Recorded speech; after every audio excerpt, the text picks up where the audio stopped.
Adela prennent le bus pour se rendre dans un refuge collectif où ils vont attendre le jour le plus violent de l'année dans tout le pays.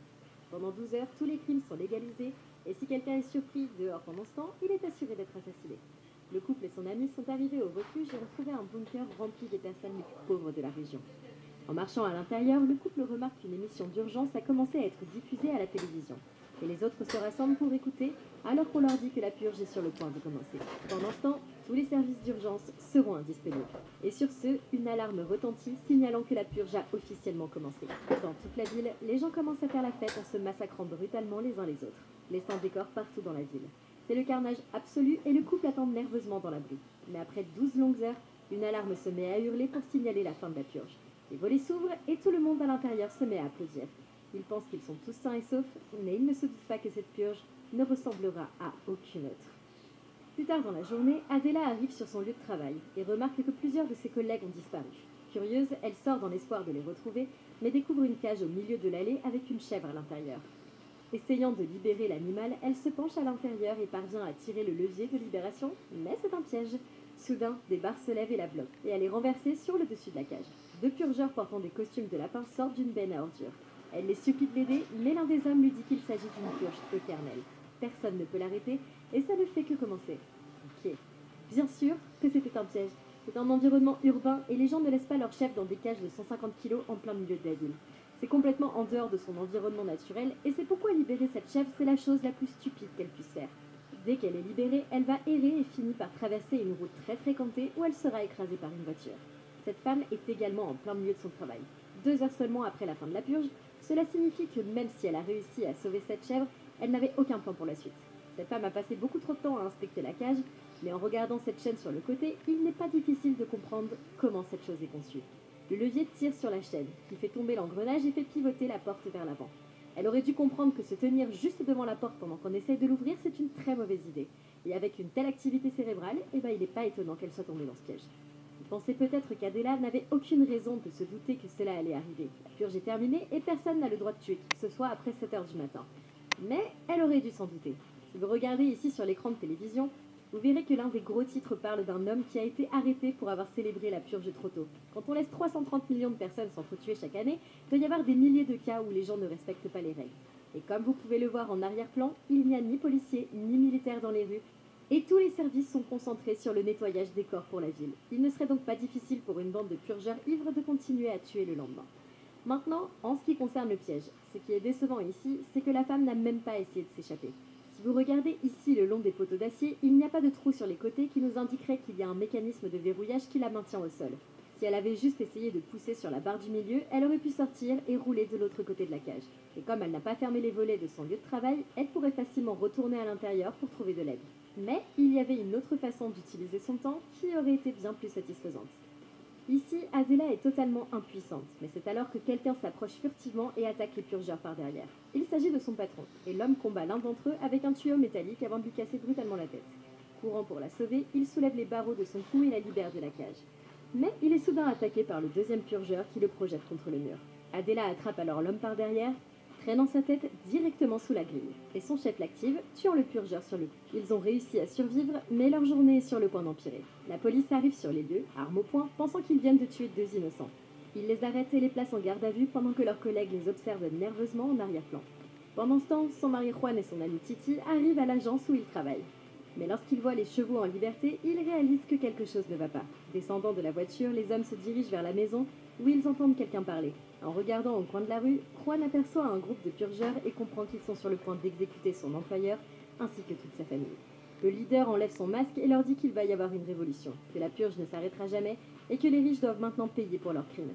Ok, alors ça c'est un sacré discours, mais ils ne remarquent pas que derrière eux, les autres ont dégainé leurs armes et se mettent en position. Remarquant les travailleurs, le vieil homme crée une distraction et accuse le leader d'être un hypocrite. Il fait remarquer qu'en poursuivant la purge, ils ne font que soutenir un système conçu pour éliminer les gens comme lui. Perdant son sang-froid, le chef en a déjà assez entendu et tire une balle dans la tête du vieil homme. Mais c'est alors que Juan et son ami passent à l'attaque. Se précipitant en avant, ils prennent les purgeurs complètement par surprise, tuant leur chef tandis que les autres se retirent dans la maison. L'ouvrier ici présent détache le reste de la famille pour les libérer, mais ils ne sont pas en sécurité ici. Alors que des coups de feu résonnent au loin, le groupe voit des camions remplis de purgeurs se diriger vers le ranch et les survivants n'ont d'autre choix que de partir. Ils tracent vers un camion garé à proximité et tous montent à l'intérieur pour partir avant que les purgeurs ne puissent les abattre. Ok, cette situation aurait pu être bien pire parce que tout le monde a réussi à survivre, sauf ce vieux monsieur. Mais la vérité est qu'ils sont quand même mieux sans lui. Cet homme a littéralement dit qu'il parlait au nom de toute la famille quand il a dit aux purgeurs d'aller se faire voir. Alors parler comme ça va juste faire tuer tout le monde beaucoup plus vite. Et si moi j'étais le cow-boy ici, je dirais aux purgeurs de tirer sur cet homme juste pour le faire taire. La vérité est que s'il voulait gagner du temps, un négociateur d'otages du FBI vous dirait qu'il vaut mieux les faire parler d'eux-mêmes. Si vous regardez la situation, il est immédiatement clair que ce type veut parler. Il a rassemblé toute la famille et leur a fait un long discours sur l'inégalité et l'oppression économique. Pour lui, il s'agit d'une bataille idéologique. Et ça signifie que ce qu'il veut vraiment, c'est être compris. Alors ça peut sembler tiré par les cheveux, mais il s'agit d'une technique prouvée et étayée par des données scientifiques réelles. Les neurones miroirs sont l'une des découvertes les plus importantes de la dernière décennie en neurosciences, parce que les experts ont découvert qu'ils contrôlent un large éventail de comportements humains involontaires. Si nous parvenons à mobiliser les neurones miroirs de ce type en paraissant compréhensifs et sympathiques, nous pourrons peut-être survivre, car il est scientifiquement prouvé que les émotions sont intimement liées à toutes nos décisions. Même les traders de Wall Street s'en servent pour faire des affaires à 1 million de dollars chaque jour. Ce concept est utilisé très efficacement comme un outil que les négociateurs d'otages appellent l'empathie tactique, et c'est exactement ce qu'on devrait essayer ici pour créer une meilleure distraction. Pour l'instant, tout ce dont on a besoin, c'est de gagner du temps parce que les travailleurs sont déjà derrière eux et attendent l'occasion pour frapper. La seule raison pour laquelle cet homme a été abattu est qu'il leur a dit d'aller se faire foutre, et moi j'aurais donc encouragé l'homme à continuer de parler en lui répétant ce qu'il a dit pour montrer que je suis vraiment attentive. Et ça aurait été une bien meilleure distraction et Juan aurait eu plus de temps pour s'approcher furtivement pour une meilleure attaque et sauver tout le monde. Le groupe se dirige vers la ville et allume la radio pour découvrir que la violence a éclaté dans tout le pays. Une armée de révolutionnaires tue tout le monde dans une purge sans fin, et c'est absolument horrifiant. C'est alors que cet homme reçoit un appel lui annonçant que sa femme vient d'être arrêtée et qu'elle se dirige vers le poste de police. Le groupe se rend en banlieue et constate que les routes sont bloquées, mais Juan leur dit qu'il peut marcher jusqu'au commissariat seul. Le cow-boy accepte d'attendre ici jusqu'à son retour et le groupe se sépare. Juan menant les autres pour trouver sa femme. Après le départ des autres survivants, le cow-boy se regarde dans le miroir en remarquant un homme masqué qui passe, et il réalise soudain qu'ils sont tous deux en danger. Il donne une arme à sa femme pour la protéger, lui disant de verrouiller les portes, et sort pour chasser les purgeurs. Tout à coup, l'homme masqué apparaît à la fenêtre, faisant sursauter la femme, et il essaye d'entrer par effraction. Mais à la dernière seconde, son mari l'abat. C'est alors qu'un autre purgeur l'attaque par derrière, mais heureusement, il parvient à le repousser avant de donner un coup de masse directement dans la tête du taré. Pendant ce temps, Adela et son patron sont coincés à l'arrière d'un fourgon de police avec deux autres purgeurs. Ils courent dans les rues en essayant d'éviter le chaos, mais les policiers appellent des renforts. Il est déjà trop tard. Quelqu'un leur tire dessus avec un RPG, tuant les policiers et envoyant le van hors de contrôle. Il atterrit au milieu de la rue où le chaos a éclaté, mais à l'intérieur de la camionnette, Adela a survécu à l'accident. Soudain, les portes s'ouvrent et son mari Juan se tient de l'autre côté. Soulagée qu'il soit encore en vie, elle sort de la camionnette et ils traversent la route en courant alors que le camion s'arrête à côté d'eux. Le couple monte à bord et quitte la ville en feu. Mais ils vont bientôt découvrir que cette purge est bien plus importante qu'ils ne l'imaginent. Ok, c'est absolument terrifiant, parce que si tout le pays ressemble à ça, alors rouler en camion, ça va nous faire tuer pour sûr. On doit trouver l'endroit le plus proche qui soit assez sûr pour se cacher. Et pour moi, ce serait la maison de ce type. Le cow-boy a littéralement un ranch en périphérie de la ville avec le meilleur système de sécurité qu'on pourrait acheter. Il a réussi à survivre à la purge chaque année et c'est conçu pour empêcher les petits raids comme celui-ci. Ce n'est pas une garantie, mais en ce moment, tout est un risque, alors moi je préfère me battre pour protéger une maison fortifiée plutôt que de errer dans les rues pendant une purge sans fin. Maintenant, il est important de souligner que tous ces problèmes auraient pu être complètement évités si vous aviez simplement quitté le pays. Ce cow-boy est manifestement riche et avec une telle somme d'argent, il n'y a aucune bonne raison qu'il reste en Amérique pendant la purge. Mais c'est pas une option pour la majorité des gens. Le but de la purge, c'est de cibler les citoyens économiquement défavorisés. Et la plupart d'entre eux n'auront pas accès à un bunker ou ne pourront pas s'offrir des vacances pour éviter la mort chaque année. Le jour de la purge, les prix des billets d'avion seraient ridiculement élevés et des millions d'Américains tenteront de quitter le pays en même temps sur toutes les routes. Les personnes les plus pauvres seraient bloquées et n'auraient qu'à trouver un moyen de survivre. Ce cow-boy ne fait pas partie de ces personnes et s'il avait pensé à l'avance à protéger sa famille, il ne serait pas dans cette situation. Tout à l'heure, cet homme a été assez courageux pour sortir de son camion et partir à la chasse aux purgeurs. Et quand je dis courageux, je veux en fait dire débile. Parce que ce genre de véhicule ne fait pas le poids face à deux purgeurs errants et il est bien plus sûr d'attendre à l'intérieur. Si vous regardez la rue ici, vous pouvez vous dire qu'il n'y a rien d'autre qui se passe dans cette partie de la ville. Donc, il aurait été beaucoup plus logique de faire le tour du bloc et de revenir quand les purgeurs partent. Maintenant, s'il devait sortir de la voiture, cet homme a trouvé la pire façon de se protéger. Lorsqu'il sort, il n'a pas tenu compte du fait que le bruit qu'il fait en ouvrant et en fermant la porte sera entendu par les purgeurs qui sauront exactement où il est et ce qu'il fait. Et si j'étais lui, j'aurais regardé sous le camion pour voir leurs pieds, et ainsi je connaîtrais leur position exacte de l'autre côté du véhicule. Il n'y a pas beaucoup d'espace vertical ici entre le sol et le camion, mais ça pourrait être suffisant pour tirer sur leurs jambes et les blesser. Alors cette technique a été utilisée par Donnie Anderson, qui était un membre de l'équipe du SWAT lors de la fusillade de 97 à North Hollywood, où le policier a réussi à tirer sur un braqueur de banque qui se cachait derrière une voiture. Maintenant, si le camion est trop bas par rapport au sol et que nous ne pouvons pas voir les pieds du voleur, au lieu de contourner le camion, comme ce type, je m'en éloignerai.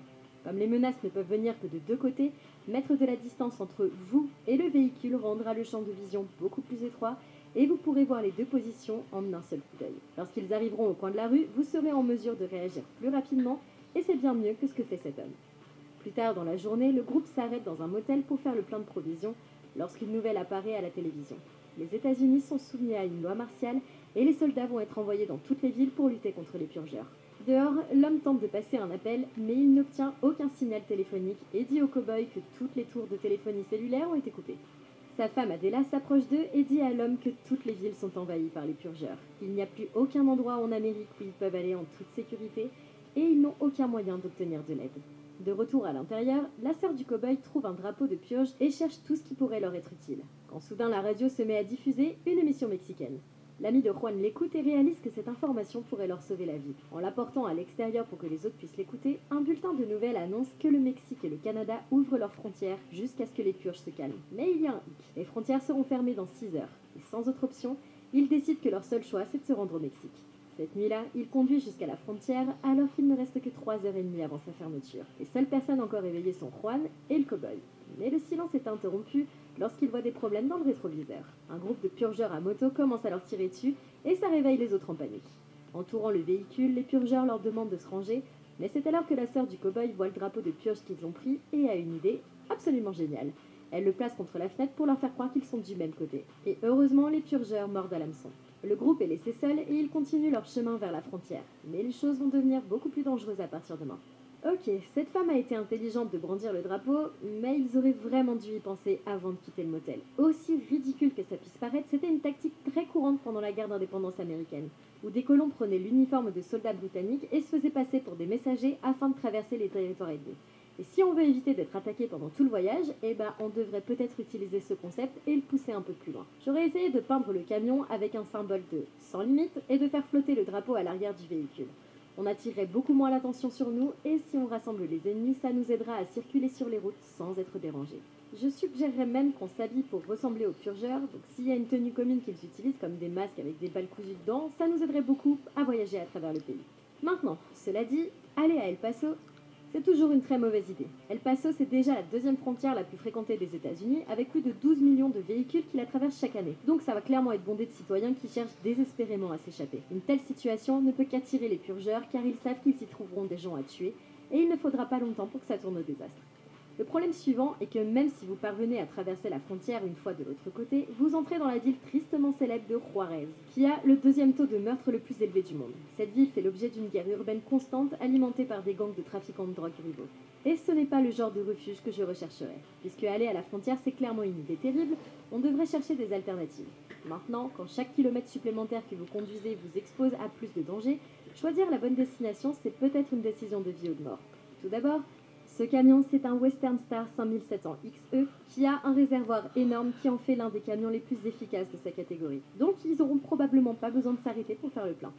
Pour l'instant, notre meilleure chance de survivre, c'est de conduire dans un endroit proche pour minimiser les risques. Et moins il y aura de gens autour de nous, moins on aura de chance de rencontrer des purgeurs. Si vous classez tous les États par densité de population, vous verrez qu'ici, en bas de la liste, se trouve le Nouveau-Mexique qui borde le Texas. Il se trouve qu'à 160 km au nord d'El Paso se trouve une base militaire appelée White Sands Missile Range qui est le plus grand champ de tir en plein air entièrement instrumenté du pays. Il est hors de question que le gouvernement américain laisse les purgeurs prendre des milliers de missiles du ministère de la Défense. Donc vous pouvez garantir que cet endroit sera lourdement fortifié par une présence militaire. Dans un état à faible densité de population, avec l'une des installations gouvernementales les plus protégées de la région, je tenterai ma chance en cherchant un refuge ici plutôt que de me précipiter vers la frontière avec des milliers de citoyens désespérés faisant la queue pour que les purgeurs les tuent. Les survivants atteignent finalement El Paso, alors qu'il ne reste plus que 3 heures avant la fermeture des frontières, mais en parcourant les rues, ils constatent que la ville ressemble à une zone de guerre. La ville brûle et les militaires sont entrés avec des tanks, mais il n'y a pas assez d'hommes pour reprendre le contrôle. Le cow-boy conduit lentement à travers la ville et lorsqu'il tourne au coin de la rue, il découvre que la route vers la frontière a été bloquée. Le camion ayant subi trop de dégâts, le groupe réalise qu'il doit sortir à pied s'il veut avoir une chance d'atteindre le Mexique à temps. Les survivants quittent donc le véhicule et commencent à marcher vers la frontière. Les armes levées, ils se déplacent rapidement dans les rues, abattant tous les purgeurs qui se trouvent sur leur chemin. Mais la situation est trop dangereuse. Repérant un cinéma, ils s'y précipitent aussi vite qu'ils le peuvent, mais un char roulant dans les rues leur tire dessus. L'explosion fait tomber les hommes au sol, mais heureusement, ils parviennent à survivre. Lorsque Juan se relève, il se rend au cinéma pour voir comment va sa femme, mais il découvre qu'elle est coincée à l'intérieur sans pouvoir s'échapper. Le groupe doit se séparer et les hommes leur disent qu'ils vont faire le tour pendant que les femmes cherchent un autre moyen de s'échapper. Cherchant une sortie, ils atteignent l'arrière du cinéma et sortent pour se retrouver dans une ruelle. En jetant un coup d'œil au coin de la rue, leurs maris ne sont nulle part rendus. Mais lorsqu'Adela remarque une rose peinte à la bombe sur le mur, elle comprend qu'elle a une signification secrète. Pendant ce temps, les hommes avancent quand ils remarquent une autre rose. Juan explique au cow-boy qu'il s'agit d'un symbole que les Mexicains laissent pour s'entraider à trouver